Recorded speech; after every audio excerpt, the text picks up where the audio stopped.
In chapter 1 of the book of Daniel, and we're down to verse 6. And we talked a little bit in verse 6 that these were the children of Judah.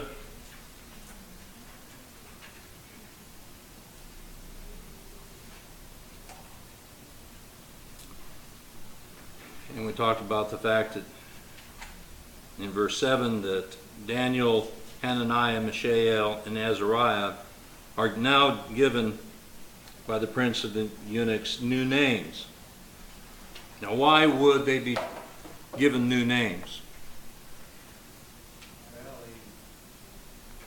he wanted to give them pagan names, I would say, for one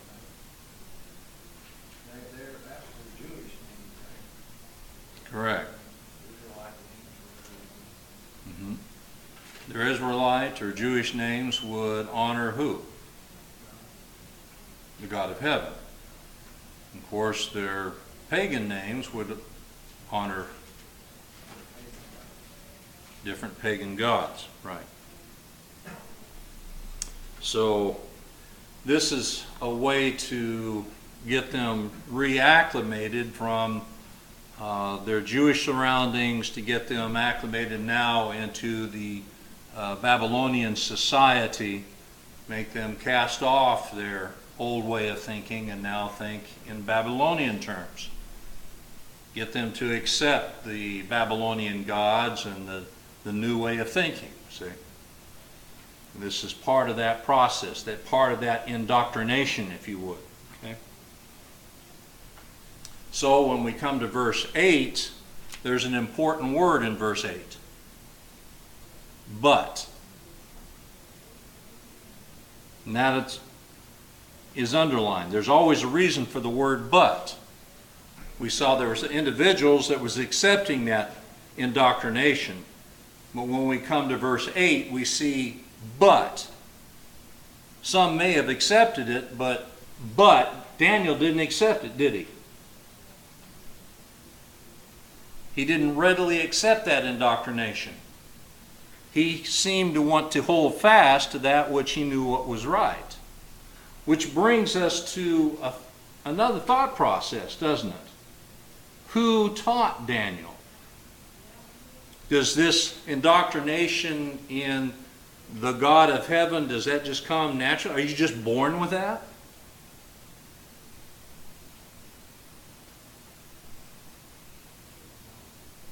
So who taught him? Who taught him the law of Moses?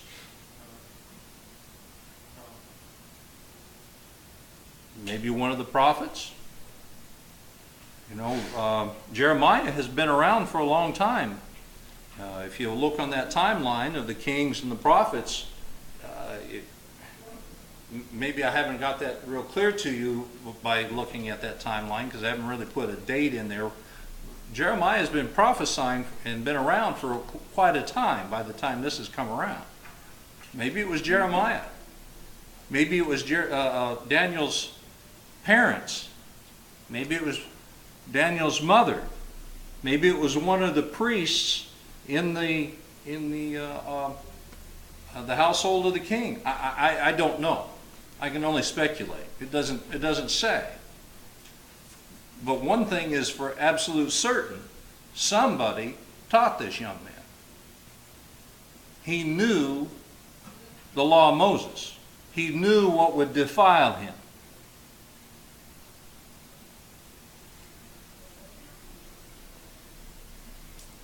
So Daniel had what? What's the word that is used there? But Daniel what? Daniel purposed. Does anything good in this life happen by accident? Very rare, yeah. Not really. If you're going to go out and build an edifice, it doesn't happen by accident. You plan, right? If you're going to go out and set up a kingdom like Nebuchadnezzar setting up his kingdom, this didn't happen by accident, did it? It happened by purpose. Nebuchadnezzar planned this. And in fact, his father started that big plan. Nabonidus before him actually started that plan. And Nebuchadnezzar built upon that great plan of his fathers. Things that happen and things that maintain, things that happen that are good, that are maintained for a long period of time, happen by purpose.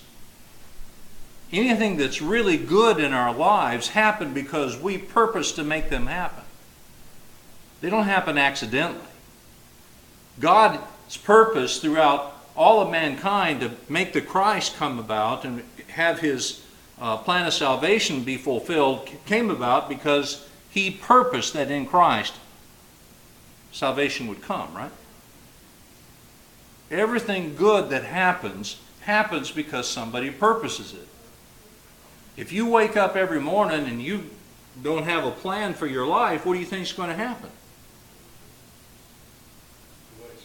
You're going to have the United States of America in the situation it's in now, right?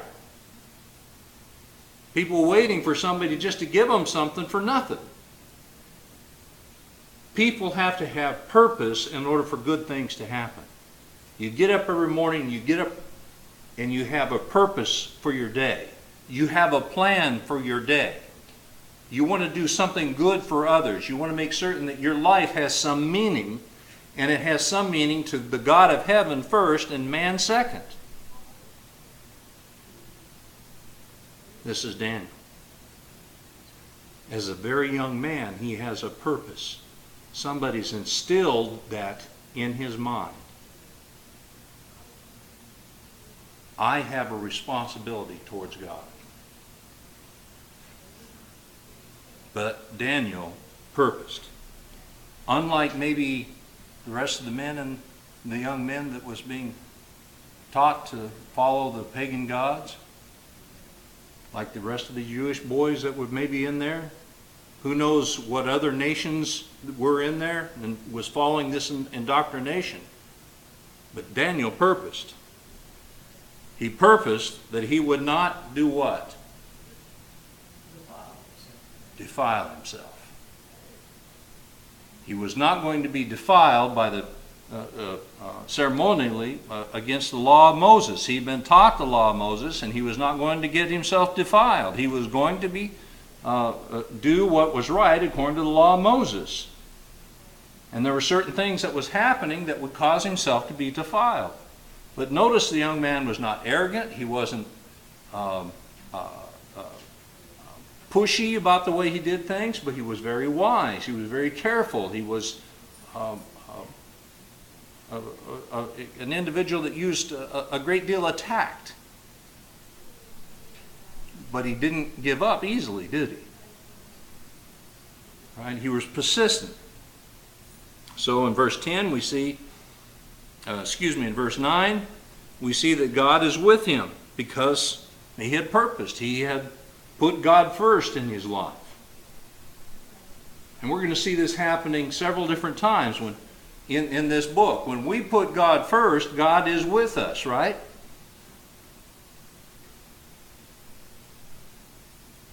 When we don't put God first, God is not with us. And we can see that throughout all the Old Testament.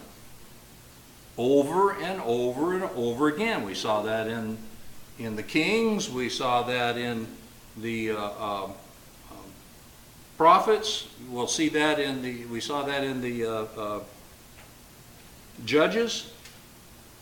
When people put God first, he was with them. When they didn't. But again, Daniel knows this, so he puts God first. Verse 9, we see that God brings Daniel into favor and tender love with the prince of the eunuch. So he finds favor with him. Somehow, I don't know, through God's providence, he finds favor with the prince of the eunuchs. Verse 10, he answers Daniel in what way?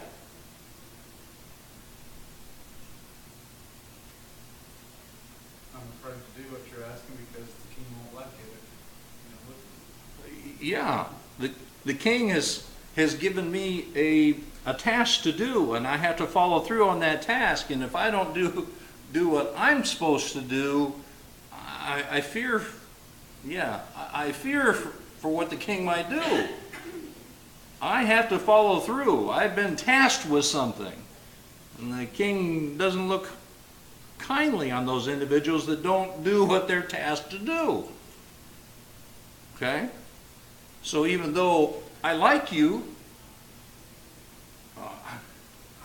I'm reluctant to do what you're asking.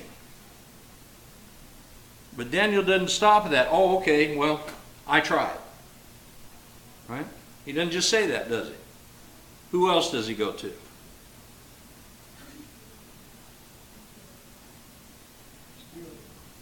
Okay, he goes to the next person down, doesn't he? It would seem that there's a hierarchy here. It would seem that instead of the head man, now he goes to the individuals that's below him, that's been tasked with just a smaller group of individuals that's just now over Daniel and his set of individuals. Who knows how many he's over, but it kind of looks like, you know, Moses over everyone, and then Moses had individuals that was set over groups of thousands and hundreds and then tens.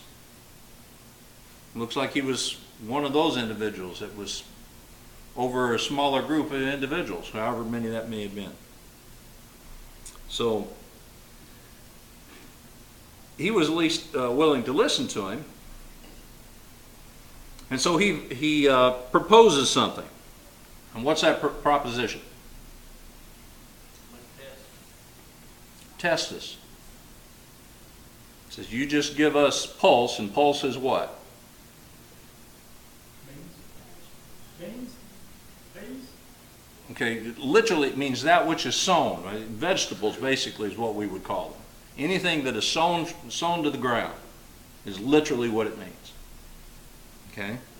Give us pulse to eat. Give us vegetables, and then water to drink. Don't give us that which has been offered to idols or whatever it is. Most likely it's that which has been offered to idols, and that would defile a Jew at that point in time. They couldn't eat anything that had been offered to idols.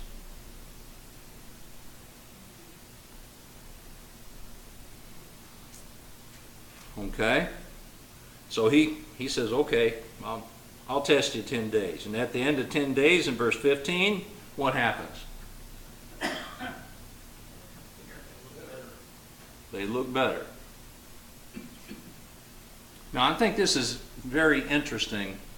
Several times when we have talked about this in the past, I've been approached by individuals that says, now, is the Bible saying that a vegetarian lifestyle is better for you? What do you think?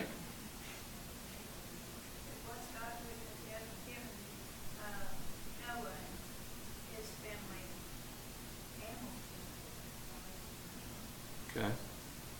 That's not even close to the point here, is it? The point here is they were being obedient to the law of Moses. That's the whole point here. It wouldn't have mattered what we're talking about. We're talking about food here. But it wouldn't have mattered what the item was. They were just being obedient, and they found a way to be obedient but not press the individuals that was trying to do what Nebuchadnezzar had told them to do.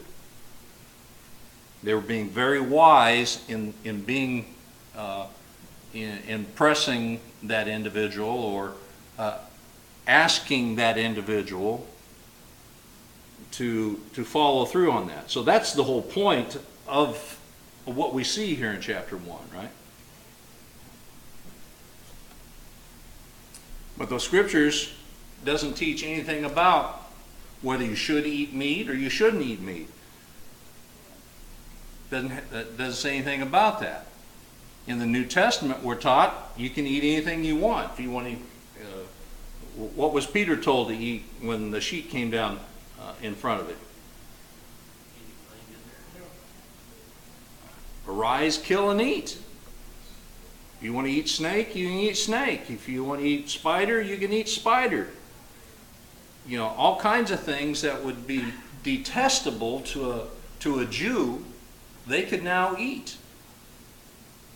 Well, you and I are not going to go out, you and I might find bugs detestable. There's nothing morally wrong with eating bugs.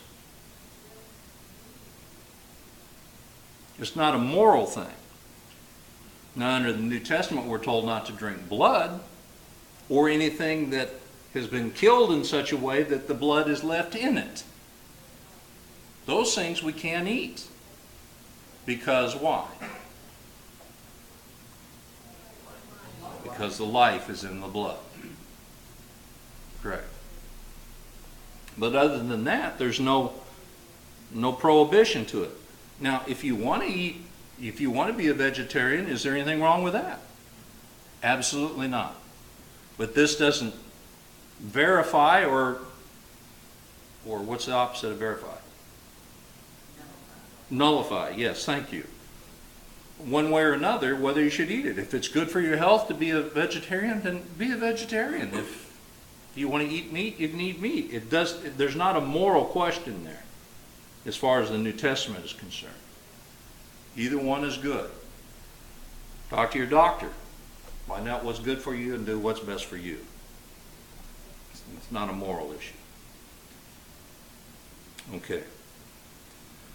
So, but them being under the law of Moses, there would be an issue with either certain types of meat or anything that would be offered to idols. Thank you. You're talking about the new names being given to it to help take away their identity as Israelites. Do you suppose these unclean meats were being offered intentionally as a way to help further push them away from it? I don't know if Nebuchadnezzar and them intentionally were giving them things that they knew were unclean to them to try to help wash away their identity, and the ones who were weak, they would push them away, or if it was simply, this is what we eat, we don't even know that this is I wonder if there was intent to that on the part of Nebuchadnezzar, giving them those, making sure that's what they received. I don't know. I would suggest to you a couple of things. Nebuchadnezzar was a very benevolent individual, as opposed to what we often see about Nebuchadnezzar. Nebuchadnezzar allowed his subjects to worship however they wanted to worship and any god they wanted to worship. We do not see the Jews under Nebuchadnezzar's rule being forced to worship one way or another. They were allowed to worship the God of heaven the way they wanted to when they were in captivity. So I don't see, in my mind's eye, this is just my thoughts, I don't see in my mind's eye that necessarily being something that they were being forced to do necessarily. However, I think this is just the way that they normally did. This is the Babylonian culture. They would offer their food to idols, and because you're a part of the Babylonian court, this is the food that they had to eat. This is what the king did, so this is what everyone did, particularly his wise men. And so that was the food that you had. And so that was just part of their normal, everyday culture. And so I don't think Nebuchadnezzar really cared what you thought of it. This is the food that was there. You either eat it or die. You know, he's not, at this point, particularly with them just being trainees, I don't think he's going to kowtow to any of them. You're a trainee. This is what we eat. If you don't like it, I don't care if you starve to death. You know, you have to bend to Babylonian culture. Now, after, and we can see this, after Daniel became important to Nebuchadnezzar, I think you can see a change in Nebuchadnezzar's attitude towards Daniel. Daniel became important to Nebuchadnezzar, and to a certain extent, you'll see that Nebuchadnezzar became important to Daniel. And so there was a certain amount of respect between the two individuals. But at this point in time, I wouldn't think that he would care. This is the food we eat. You just eat it or you go hungry. That's what happens when cultures are assimilated into a new culture. When we went to California, the new series of Roots came on. Mhm. I was, I guess, a kid when the other one came out, because I don't remember much of it except who pretended, and it being pretty violent. But we watched it, and we watched that how they were, they were taken from a culture and brought into our culture. And their names were changed, their food was changed, their life was changed. And they were forced through violence and through everything else to change to assimilate into our culture. And that's the same thing then, because they were taken from what they knew, given new names, given new food, given a whole new culture, and assimilated into that. And we happened to be visiting a new church at that time, because we were out there, and that's what they were talking about, the slaves that were brought in. And I thought it was kind of funny that we were watching at night this whole program about slaves being brought in, and they were studying in class about slaves. And, it's been going on for thousands and thousands and thousands and thousands of years. Slaves, it's not just us and doing it, but it's the same thing. Taken in, given new names, assimilated to a new culture, new food, new names, new everything. Clothes. Mhm. There in verse 5, when it says the king appointed them a daily provision of the king's meat in the morning, which he drank, so nourishing them 3 years. But at the end there, they might stand before the king. I wonder what these Daniel and the 3 men, what they looked like when they first stood before the king. Maybe they scrawny looking little characters. And he thought that his provisions would make them look very nice and look very nourished and everything. But he was giving them 3 years to eat of that food, and then had to come up before him. So I don't know, it's all, like you say, a lot of speculation here. But God was with them, that's the main thing. And they was willing to follow after God, not after everything. Yeah, and that's the purpose here. He wanted to make them something that would be useful for him and for his service. And some would make it and some would not, as we will see here. Okay, verse 17, as for these 4 children, these individuals are not old individuals, as far as that is concerned. The term children here indicates an individual is not an older individual. It doesn't mean that they were little bitty kids. It means they were young men. Most individuals, most commentators would gauge their age somewhere around 17 or so. Some would say maybe as old as 19, but certainly not any younger than maybe 15. These are young men. They've been through a lot. They've been taken away from their home. Who knows what kind of violence they've seen as they were taken away from their home. They were marched. I'm sure that they certainly weren't put on a 747 jet and flown first class. They were marched close to 1,000 miles to Babylon. So scrawny might be the right word for it. I'm sure they weren't fed well on that march. And they've endured some things to get where they're at. And so now Nebuchadnezzar is being kind to them. All right, so he's showing his mercy to them by giving them food and clothing and treating them well and trying to get them to succumb to his, the court life. Okay. But at least these four young men didn't. Now I also want you to notice that it was the purpose of Daniel. It didn't say all 4 of them had a purpose. Daniel had a purpose. And I think that's a significant statement that each of us need to really consider for a moment.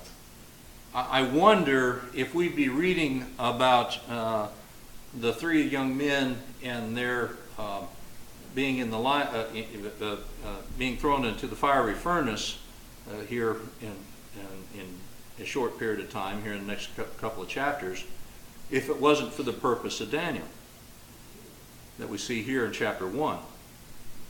It doesn't say that all four of them purposed, it said Daniel purposed. You know, each and every one of us has an influence. I'm not saying the three other young men were not good men, young men. What I'm saying is that obviously Daniel had an influence on these three other young men. And sometimes it just takes one person to stand up and say, you know, I'm not going to do this, for other people to say, you know, he's right. We need to do this too. And one person to show a little bit of courage, and then several other people say, yeah, I'm going to show that courage too. It often takes one person being the leader for other people to follow along. And Daniel was that leader in this particular instance. We have influence, and we need to make certain that we use that influence correctly to help other people and make certain that other people see that light. You know, Jesus told us that we need to shine our light, and we as Christians need to bolster. He keeps telling his disciples constantly, over and over again, what? Be strong, be of good courage. Why? Because there were going to be times when they were going to need that courage, right? It was a difficult task that they had in front of them. People were not going to like what they're going to have to say. Aren't we in those times today again?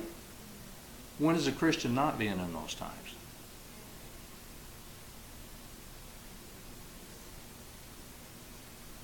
We have influence, and we need to use it for the right things. People don't like what we have, what we stand for. You never know when people are watching, observing what you're doing, listening, and so forth. Sometimes that comes out of left field. You really have no idea this person and these people are looking at what you were doing. Mm-hmm. So you're right. You have to always recognize that possibility. It may not be, but that doesn't make any difference anyway if you're doing what's right. But it's the leadership that you can exercise and not know it or understand that it's happening. The Apostle Paul on one occasion talked about what about me in word and deed. He not only preached it, but he did. That's what John's talking about. That's what Right. I'm talking about here, what you're talking about. So we're supposed to do. We can all stand up and tell somebody else what we're doing. And that's the influence is what we do, more so than what we say. It's true. That's true.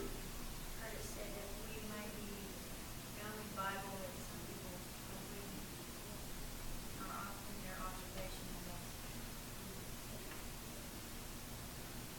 Which is a very sad commentary. I really don't like that, because that's a very sad commentary. If that's the only Bible they ever read, that's a mark against them. It really is. But we need to draw people. We need to draw people to Christ. But you know, if they don't have the wherewithal to find it in themselves to start looking at the truth, then it's going to be a very sad day for them. But yeah, we need to be that kind of influence that makes them want to come and look at the truth. Okay? Verse 17, because of their willingness to stand for the truth, these four children, God gave them knowledge and skill in all learning and wisdom. And Daniel, he gave understanding in all visions and dreams. Now, I think this is said in such a way as Daniel didn't necessarily know that at that time. He's going to know that in chapter 2. at least. I don't know at what point he knew that he had an understanding of visions and dreams. But this, because chapter 1 is an introduction to our characters, what they could do and something about their nature, this is the way this is stated. We know this now because we've read the book. Or hopefully you've already read the whole book. But this is the way he's being introduced. Now you know this about Daniel. Daniel is going to be able to do these things, and this is going to be very important as we read the book, as we go on and read the book. All right? Verse 18, now at the end of days, the king had said he should bring them in.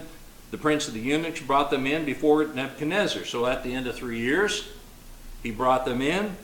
In verse 19, the king communed with them, and among them all who? All these that were in training, the 4 children. All of them that was in training, not just those 4 children. All of the young men that was in training. How many of them were there? Ooh. I don't know if there's 400, 4,000. I don't know. Okay. But among those that he communed with, he found none like Daniel, Hananiah, Mishael, and Azariah. Therefore, because of this, they stood before the king. Now, how was that done? I don't know. Was there a series of tests that was done? And then they worked their way up to the king? I don't know. That would make sense, but I don't know. I don't know. Don't ask me that. I don't know. Chapter 20, verse 20 sounds like a test. It sounds like there was some kind of a test involved. It really does, but I can't tell you how it was carried out or who carried it out or whatever, but they made their way up to the king. Okay? The king consulted with them. Right? Must have asked him questions. Yeah, in verse 20, Query in verse 20, that's where we get to, and it's in all matters of wisdom and understanding that the king inquired of them. Now notice that's a very calculated statement. In those matters that he inquired of them. How encompassing was that inquiry? I don't know again. But in those matters that he did inquire of him, okay, he found them 10 times better.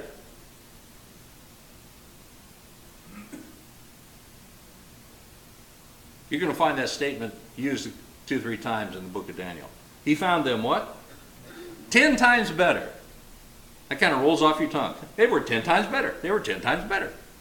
I suggest to you that must have been a phrase that was used in that era. I don't know if it was just the Jews that used that phrase or if the Babylonians used that phrase. It's used other places in the Bible, but it's not as much as it's used here in the book of Daniel.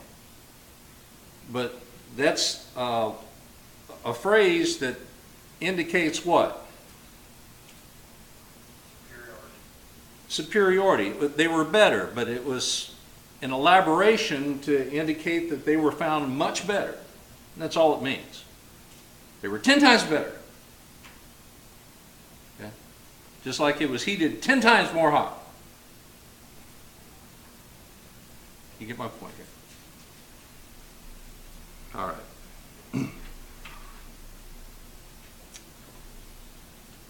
And we will stop here in just a minute. And wisdom and understanding are probably hard to test and hard to judge. But there's something, they were obviously more knowledgeable, more skilled in those things for him to say this. And the point here again is that he found them exceptional. There was something exceptional about these 4 young men. It's not so that he would cast off his regular advisors. It's just that he saw something exceptional about these young men, and therefore he brings them forward. And now they're accounted as wise men. They're no longer trainees. Now they're wise men. That's what the term "they stood before the king" means.